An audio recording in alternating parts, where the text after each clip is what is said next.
1954 সালের পূর্বে আনটিল 1954 একটা কথা প্রচলিত ছিল যে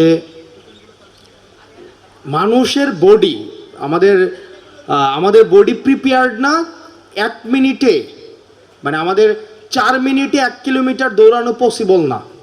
মানে 1 কিলোমিটার যদি আমরা 4 মিনিটের কম সময়ে দৌড়াই তাহলে আমাদের হিউম্যান বডি কোলাপস করবে। এটা হচ্ছে 1954 সালে এটা ধরে নেওয়া হতো, 1954 সালে। তো মেডিকেল সায়েন্সে যেহেতু এটা প্রমাণিত ছিল যে 1954 সালের আগে যে মানুষ, আমি একটু কানেক্ট করেন যে 4 মিনিটের কম সময়ে 1 কিলোমিটার দৌড়ানো কোনোভাবেই পসিবল না। এই কথাটা সবাই বিশ্বাস করত, সারা পৃথিবীতে প্রত্যেকটা মানুষ বিশ্বাস করত।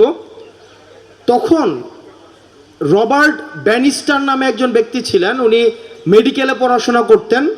তো ওই ভদ্রলোক রবার্ট ব্যানিস্টার, ওই ভদ্রলোক উনি ভাবছেন যে যেহেতু মেডিকেল সায়েন্সে আছে, উনি এটাকে মানতে চাইতেন না, উনি মানতেন না। পরবর্তীতে উনি ট্রাই করেছেন এবং উনি প্রথম একমাত্র ব্যক্তি যে 4 মিনিটের কম সময়ে উনি হচ্ছে 1 কিলোমিটার দৌড় সম্পন্ন করতে পেরেছে। উনি প্রথম ইতিহাসে 1954 সালে রবার্ট ব্যানিস্টার, যিনি 4 মিনিটের কম সময়ে 1 কিলোমিটার দৌড় শেষ করতে পেরেছেন। এর পরবর্তীতে 46 দিনে আরেকজন ব্যক্তি 1 কিলোমিটার দৌড় কমপ্লিট করতে পেরেছে। তার পরবর্তী 1 বছরে 20 জন ব্যক্তি আপনার এই 1 কিলোমিটার 4 মিনিটের কম সময় শেষ করতে পেরেছে।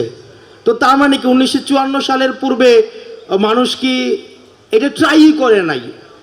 1954 সালের পূর্বে যেহেতু সায়েন্সে বলা হয়েছে, মেডিকেল সায়েন্সে, এই কারণে মানুষ ট্রাই করে নাই। কিন্তু এই যে রবার্ট ব্যানিস্টন প্রথম ব্যক্তি যিনি চেষ্টা করেছেন, তার মানে হচ্ছে কি কোনো প্রবলেমকে ওভারকাম করার জন্য এটা ফিজিক্যাল কোনো প্রবলেম না, এটা আমাদের মেন্টাল প্রবলেম।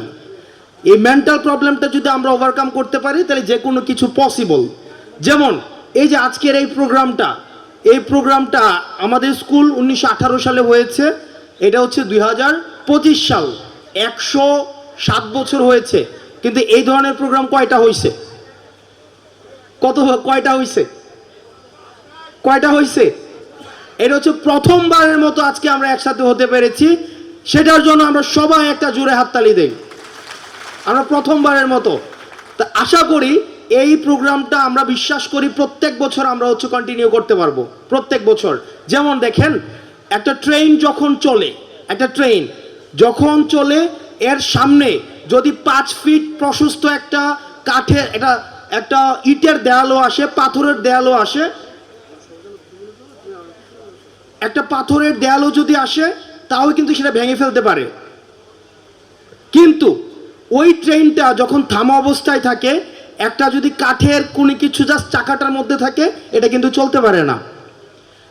ঠিক থামা অবস্থায় একটা যখন বাধা আসে তখন এটা চলতে পারে না, কিন্তু যখন চলা শুরু করে দেয় তখন আর এটাকে কোনো কিছু থামায় রাখতে পারে না। ঠিক একইভাবে আমরা যেহেতু আজকে চলা শুরু করেছি, আমাদেরকে আর কোনো কিছু থামায় রাখতে পারবে না। আমাদের এইখানে আমাদের 64 সালের ব্যাচের আমাদের বড় ভাইরা আছেন, যারা আমাদের আত্মীয়তা সম্পর্কে হয়তো দাদা, কিন্তু আজকে এই প্রোগ্রামের কারণে আমরা সবাইকে ভাই বলে সম্বোধন করছি। কেউ আমার চাচা, তিনিও আমার ভাই, কেউ আমার খালু, তিনিও আমার ভাই, কেউ আমার হচ্ছে আসলেই ভাই, তিনিও আমার ভাই। আপনারা সবাই দোয়া করবেন আমরা একসাথে যেন আমরা এই পাইলটিয়ান্স পরিবারের মধ্য দিয়ে আমরা যেন আমাদের ইতিবাচক কাজের বার্তাগুলো সবার কাছে পৌঁছে দিতে পারি।